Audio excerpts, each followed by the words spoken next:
Could you give us a bit more insight into how Murray & Roberts is putting the effects of the COVID-19 pandemic behind it, and how its order book has recovered to pre-pandemic levels? I mean, to what does the company attribute this level of success?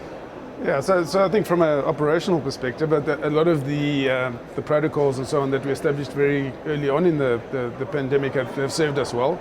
And around the world, our project teams have really learned to live with the pandemic, and we see a lot of our efficiencies and productivities and our ability to execute recovering.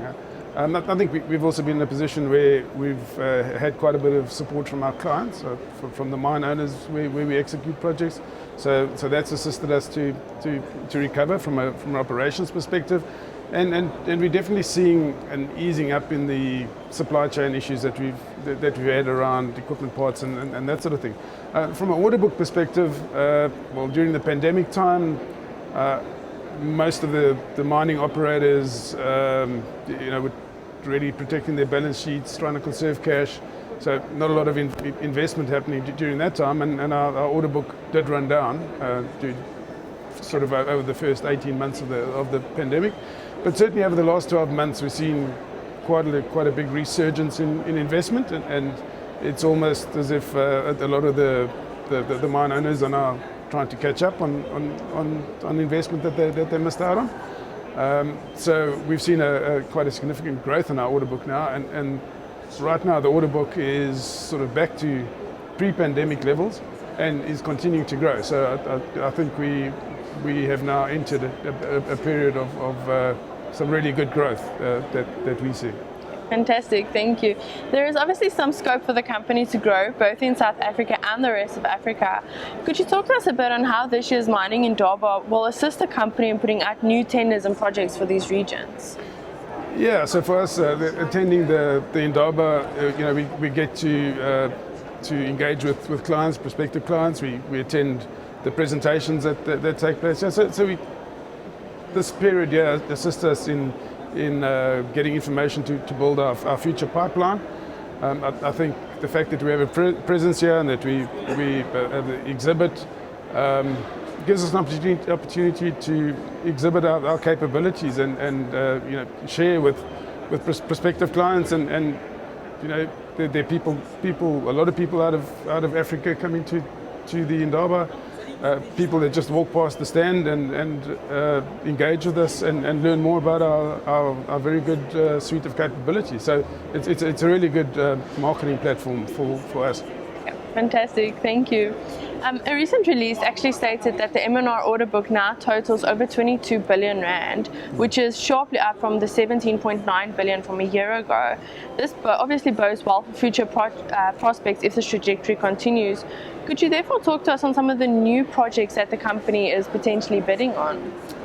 Yeah, certainly. So in this part of the world, in South Africa and Southern Africa, we've just been engaged on a very significant platinum project. So the Platreef project that Ivanhoe is now starting to develop.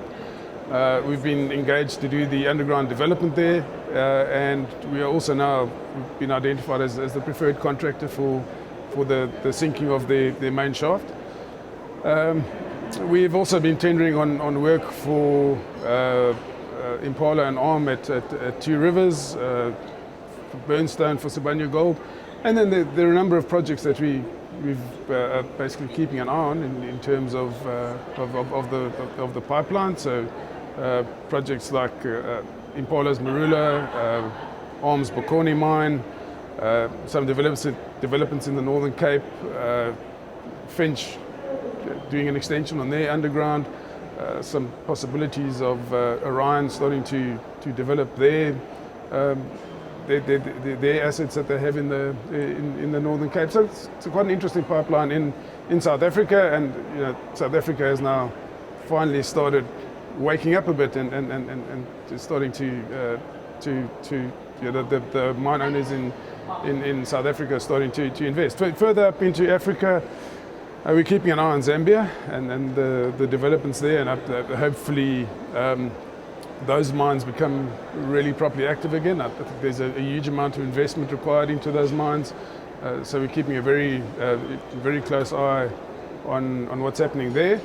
And then further up into Africa, we are really working hard now to see how we penetrate East and West Africa as well. So looking for opportunities there too.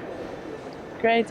The next question more or less focuses on the same thing. So I was wondering if we could rather expand a bit on what makes these mines and projects so notable for M&R. Okay, so look, I mean, around the world, we engaged in quite a number of big projects. So again, in South Africa, I mentioned the Platreef project, which is really a significant project.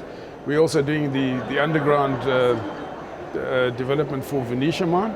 So moving Venetia from an open pit into underground. We're the principal contractor there. It's a very big project there. Elsewhere in the world, so in North America, we are engaged on a very big potash project for BHP in Saskatchewan in Canada.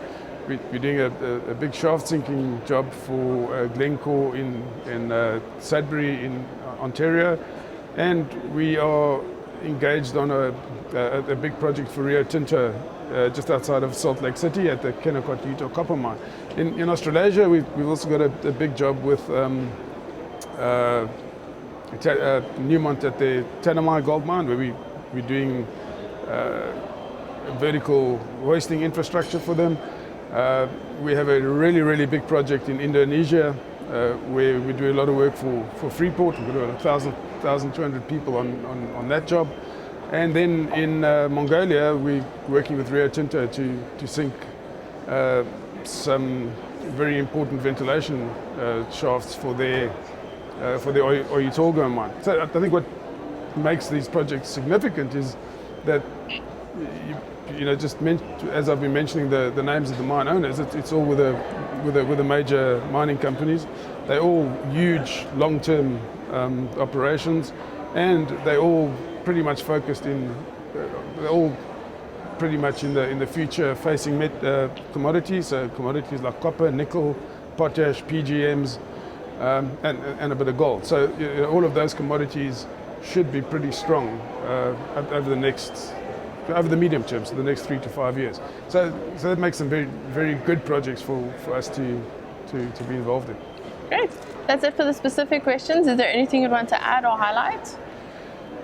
So I think just to conclude with, our Murray and Roberts mining platform, as you would have gathered from what I've said now, has a very extensive global footprint. We are present in most of the main mining jurisdictions in the world, and we're now busy with a process to really. So up to now, we've been operating as 3 subsidiary companies, one in North America, one in this part of the world, Southern Africa, and one in Australasia. But we're busy with the process now to globalize that and bring the 3 companies under a common umbrella. And you might see in the near future that there's something about moving towards a common brand, because at the moment we don't operate under a common brand, and moves to just become more global and become more of a global player with a real global presence.